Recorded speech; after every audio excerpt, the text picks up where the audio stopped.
If you use Google Ads and you've been wondering, is it worth my time to get started with Microsoft Ads? Then this is the video for you. I'm Jyll Saskin Gales, a Google Ads coach, and I'm thrilled to be here with Navah Hopkins, who's the product liaison at Microsoft Advertising. And in this quick video, we're going to tell you exactly what you need to know about what's the same and what's different running ads on Google and on Microsoft. Welcome, Navah.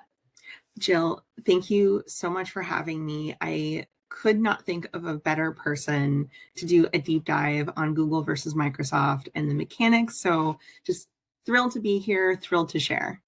Wonderful. So let's start with the first question. When you're using Google Ads or Microsoft Ads, where can ads actually show? Because on Google, we know, of course, your ads can show on Google Search, your search or shopping ads, but you can also run ads on other Google-owned properties like YouTube, Discover, Maps, the App Store, and then there's the beloved or behated Google Display Network of millions of websites and apps across the internet. So Google's stat about this is that you can reach 90% of the internet audience globally with display. So those are kind of our three buckets of things we can do with Google Ads: search-based ads, which include shopping, Google-owned properties, and then the display network. Can you tell us what's the similar or what might be different with Microsoft Ads? For starters, the reach is actually comparable with over 1.4 billion surfaces attainable through Microsoft Advertising. It is not just the Bing SERP that we want to think about. However, we love the Bing SERP here. So for those of you that are familiar with Microsoft Advertising in its infancy, it used to be called Bing Ads. We still call the search result page Bing, and there you will see shopping ads, you'll see text ads, you'll see multimedia ads, which have actually their own auction. And you'll also sometimes see promotional spots from Copilot. Now, beyond that, there's also ads that will serve in Edge, our browser.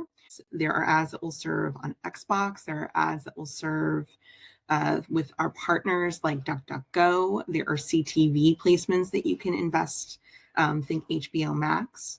And of course, as a gamer, I am super excited that there's also our Activision, Blizzard, and King acquisition that led to ad serving on amazing games like Candy Crush. So your ads are going to serve in a bunch of places. Now, taking this back to Google and what the differences and similarities are, you may or may not think about Microsoft as just search only. And if you do, totally fair. That is what we have been for a really long time. But and really Google too, by the way. That's what people think of when they think of Google, search only. And I'm like, no, there's so much more. So you're saying, Sam, there's so much more than that. There's so much more. On Microsoft, we encourage you to lean into your visual content. So can we actually just see an example of that? Because a multimedia ad on the SERP, I don't even know what that is. So let's bring your screen up right now to show folks. So we're doing a wonderful query looking for flowers for mom because moms deserve flowers. Flowers are lovely. And what's really nice about this search result page is that we see the shopping ads, and you can see Amazon, you can see From Your Flowers, you can see 1-800-Flowers. And Microsoft empowers shopping ads. We also empower other vertical ads like professional service ads, auto ads, travel. Those are very comparable to the feed-based ads that you'll see on Google. We then see a beautiful text ad from ProFlowers, and then we see a multimedia ad. Now, what's special about the multimedia ad is that only one ad will get to serve here. It's a combination of visual content and text. And most importantly of all, it counts for impression-based remarketing. So impression-based remarketing, for those of you that don't know, allow you to target, exclude, bid up or bid down based off of seeing the ad. So in this particular instance, we have 1-800-Flowers as a shopping ad and as a multimedia ad. That is 2 bites at the apple to count for that impression-based remarketing. Of course, we also still have our text. And just before we keep going, Navah, this is an important differentiation point because on Google, you explicitly can't do impression-based remarketing. That's why if you're, for example, running a YouTube for reach campaign where you bid for impressions, you cannot remarket to people who see those. You can only remarket to people who have clicked on your ads or if it's a video who have viewed your ad. So that's an interesting difference there. This multimedia ad, would that be running out of a search campaign, or what kind of campaign type would enable that? Exactly. So when you're building your search campaign, you have a choice of building either a responsive search ad or a multimedia ad. And then in your settings, you can choose to bid up or bid down, i.e. focus on the multimedia ad or not. My best practice here, and this is Navah Hopkins, the human best practice, is to probably have one ad group for multimedia ads and then have a different ad group for your responsive search ads. And the reason I like doing that is because ultimately, if you're going to have a responsive search ad group, you want that text ad to get all the data that it needs. And because they are different auctions, you don't want to have that mix and match. The other reason why this is such a useful tool is that Microsoft really leans into ad group level settings. So you can choose to have location targeting and ad scheduling live at the ad group level. Now, of course, you can choose to have campaign level settings, totally fair. But if you want to have that extra layer of control and granularity, you may decide that you want a few more ad groups than you would normally run on Google, while still being mindful that you're focusing your budget on really only one major business goal. Got it. That's helpful. Thank you. And so show us a little bit more of this SERP, and then I'm going to show the exact same search on Google so we can see some of the similarities and differences. So we can see, just before I scroll further down, you have your site links, and they are enhanced site links. So you have a description and the site link. Wait, is that an ad or is that organic, that ProFlowers? This is a ad. Oh, I see where it says sponsored. I totally missed that. Now, the other thing that you'll notice is that there's a people also searched for, and you will also notice that we have, again, those extensions. We have call outs. See if there's any other extensions here. Urban STEM. So then below that, Flowers for Mom, October 25 is the first organic result. Is that right? Correct. Images and onwards. Cool. And so then what does this look like in Copilot? So in Copilot, I kept it actually the same exact query as I did in the SERP. When it is contextually relevant, an ad may serve at the bottom of the response. And it's only going to serve when it's a net positive to the user. And what Microsoft campaign type would an advertiser need to use to be eligible to serve ads in Copilot? Sure. So search, shopping, multimedia, PMax are all eligible. Audience ads are not eligible to serve within Copilot. It is worth noting that audience ads are a component of Performance Max. However, our ideal campaign workflow that we suggest for customers is to have an always on, maybe $5 or $10 a day audience ad campaign that can tell you where your people might be engaged and can build that impression-based remarketing list. You can potentially find placements that you want to exclusively target or exclude for other platforms at a discount because Microsoft tends to be a little bit cheaper. And then you have your PMax, you have your search that can really lean into these AI placements and into those performance workflows. Got it. And so it's similar to the Google Ads side, where what Google's told us so far is that to be eligible to show an ad in an AI overview, you need to be using PMax, shopping, or search with Broad Match or AI Max. For AI mode, which would be the closest equivalent to this, we just don't know yet. So interesting to see the Microsoft approach here as well. But it is important to note, we do not require you to use Broad Match or PMax to serve. It just happens to be that PMax has a higher likelihood of serving in Copilot. Got it. And so let's look at what this similar search would look like if we were searching for it on Google instead. So here on Google, Flowers for Mom. So whereas yours had the shopping results right at the top, this one has the sponsored results, which are search ads. We have image assets here showing with a lot of them. We see some site links showing up. There are 4 options. Then we get to organic images, and then to people also ask, before finally getting to some products. Now, this says popular products. These aren't ads. These are actually organic results. So it's funny, there were no shopping ads, at least here, showing the way we saw the Microsoft. And of course, we don't have the multimedia ad. It's purely vertical. We then get to the organic, which weird spacing happening with those images. It almost feels like a bug or something. And then if we get to the bottom, one more sponsored results. Nice to see them using the promotion asset. So really different dynamics happening between the two, although of course it's like similar, but slightly different. So helpful to acknowledge some of those differences. We've talked a lot about where the ads can show. I think the next thing that'll be really helpful to understand is how you can target those ads. And you've alluded to that, but on the Google side, of course, we have our keywords, search, AI Max, etc. We have our content targeting for display and video campaigns. So that would be topics, placements, and display video keywords. And then my favorite topic, of course, is audiences, using audience targeting in demand gen display or video through Google's audiences like in-markets or affinity, through remarketing, through custom segments, and then through automated options like lookalikes or optimized targeting or PMax. So I'm curious which of those features will look quite similar on Microsoft, and then which ones might look quite different than what a Google Ads practitioner is used to. So for what it's worth, most of the targeting is going to look really, really similar. Keywords are going to behave 99% the same way. The one thing I will call out, there is no such thing as a broad match negative keyword on Microsoft. Putting that aside, you have keywords, you have audiences, you do have a pilot coming for audience ads in content targeting.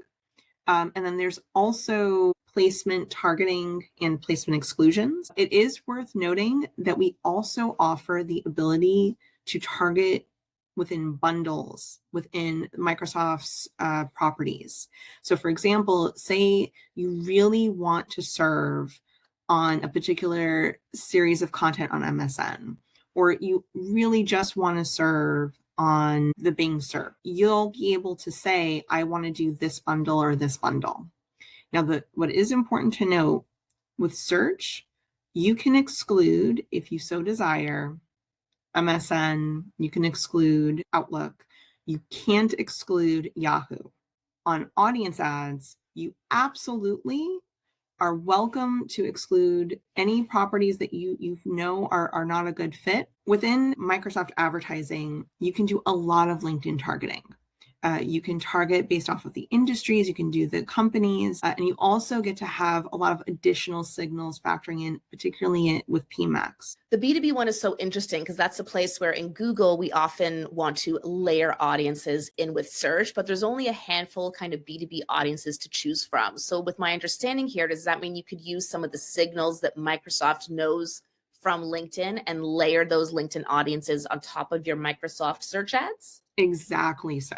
B2B verticals typically are very tricky when it comes to what you're allowed or not allowed to say, how you're allowed to target. But because LinkedIn targeting is just built into that infrastructure, it's a compliant way to reach your audience. One of the key things that Google Ads practitioners struggle with, need to know when setting up a search campaign is there's the search network box and then there's the display network box. And like, do you want your search ads in those places? Probably not. So on the Microsoft sides, are there similar settings like that that control if your search ads are only going to be on search or other places? What should folks know? Well, so if you're running search, you absolutely can exclude MSN. You absolutely can exclude Outlook if you don't want your ads to serve there.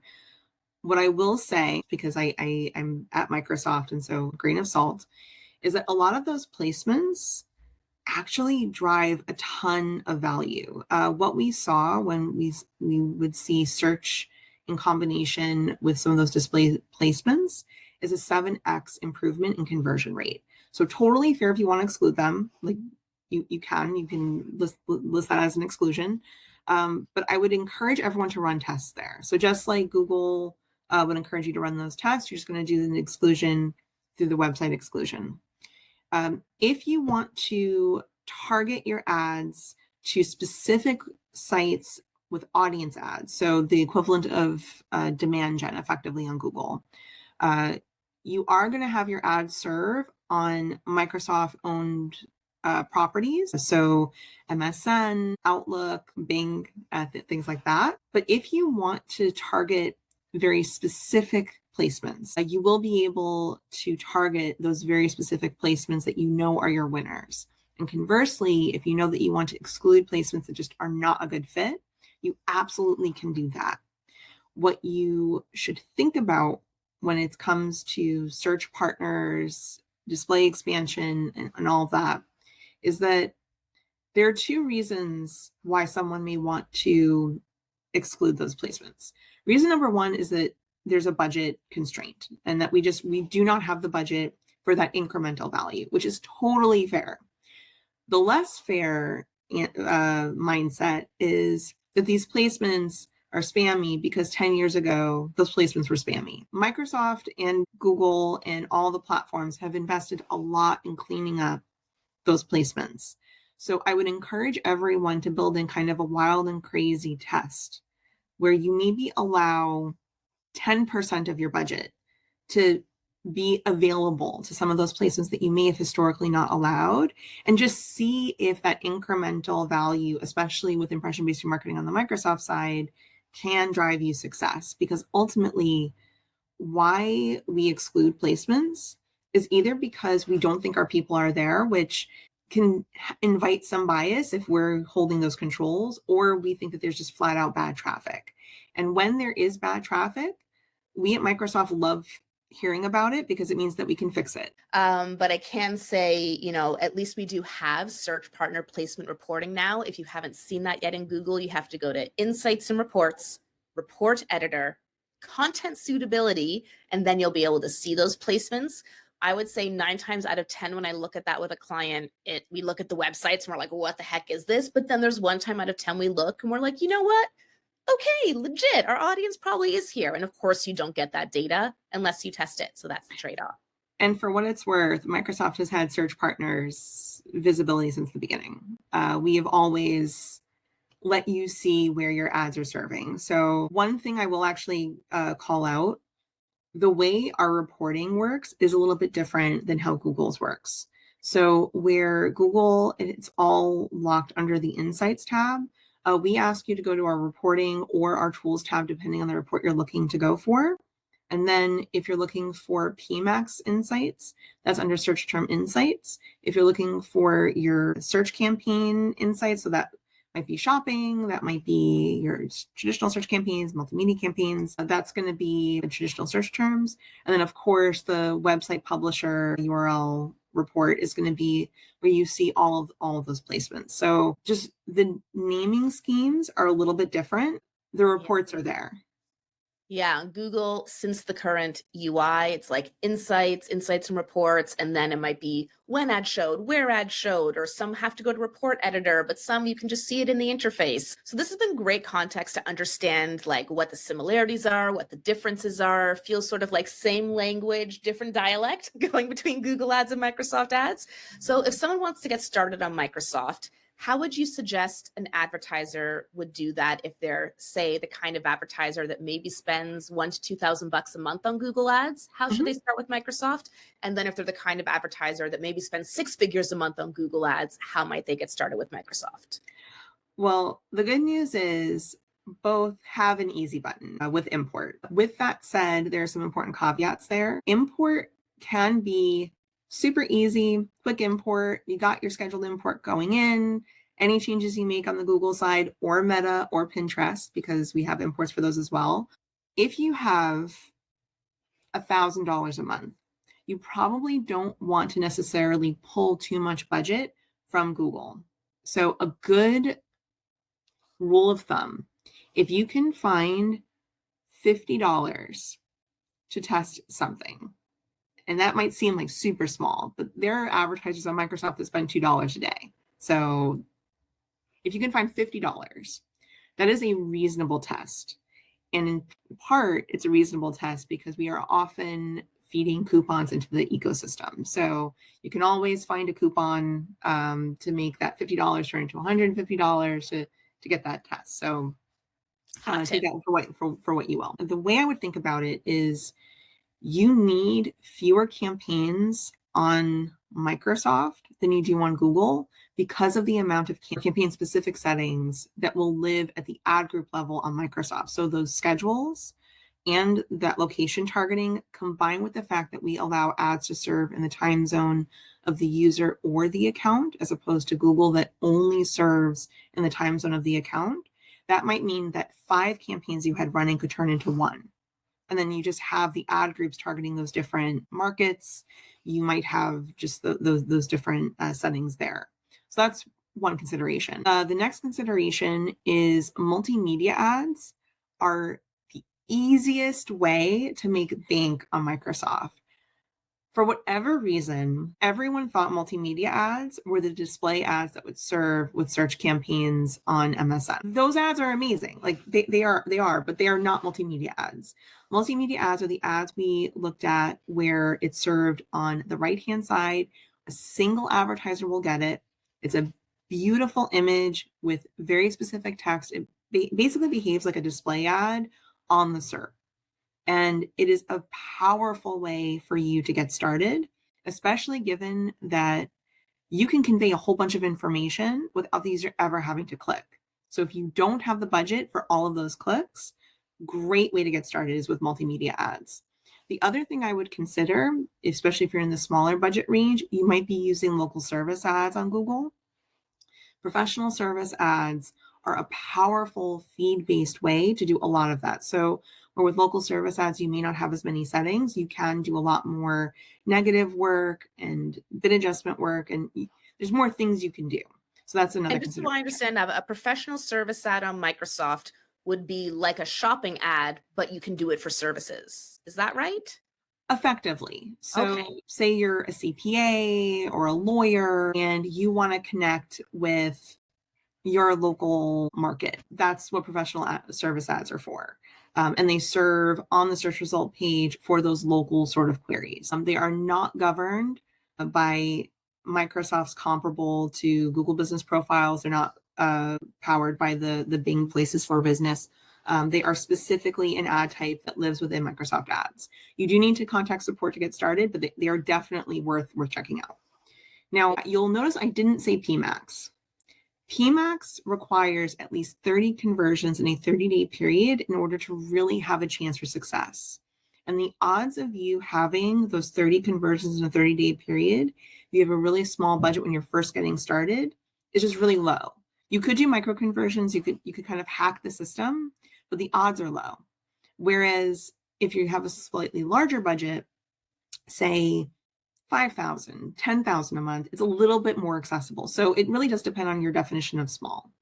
There are a lot of folks that will import over their PMax campaigns from Google into Microsoft, adjust some of the settings, and then because Microsoft truly honors the search themes that you'll put in to your PMax campaign, we have that impression-based remarketing that can act as kind of a jump starter for learning. Same thing also with your customer match list to find similar people to your existing customers. It's a really powerful way to get started if you have that 5 to 10,000. Now, if you have $100,000 and you're happy to double it and run with Microsoft, CTV is the biggest opportunity right now. CTV is going to build you an amazing audience that you then can target really specifically with your search ads. Again, PMax is an amazing opportunity here. Audience ads is that always on, and honestly should be always on, unless you have a super teeny tiny budget and you have a bias against display, you probably should have an always on audience ads. But CTV, the moment you have even 50,000, probably makes sense to test and to explore. And a few things that I'm taking away for this that I'm like, oh, I should start doing that, which don't even involve spending money on Microsoft Ads, is you mentioned a Bing business profile. I'm like, I have a Google business profile, but I haven't set one up on Bing. I should absolutely do that. I should also set up the Microsoft remarketing tag on my website, just so that if in the future I decide to start advertising, that information's all there. And then I'm personally really interested in what you mentioned about the LinkedIn kind of tie-in and targeting capabilities, especially since I have such a large organic audience there. So even though I don't currently run ads to my business, I definitely now want to go play around and see what kind of audience capabilities might be helpful to me. So those are the takeaways that I have from how I could potentially use what Microsoft has to augment what I know in Google. I hope that if you are watching, you've gleaned some interesting tips and new tidbits about whether or not Microsoft Ads might be right for you. If you have any questions at all, please feel free to drop it in the comments and I will get back to you. And thank you so much to Navah for joining us here today from Microsoft Advertising. We'll see you in the next one. Thanks, Jyll.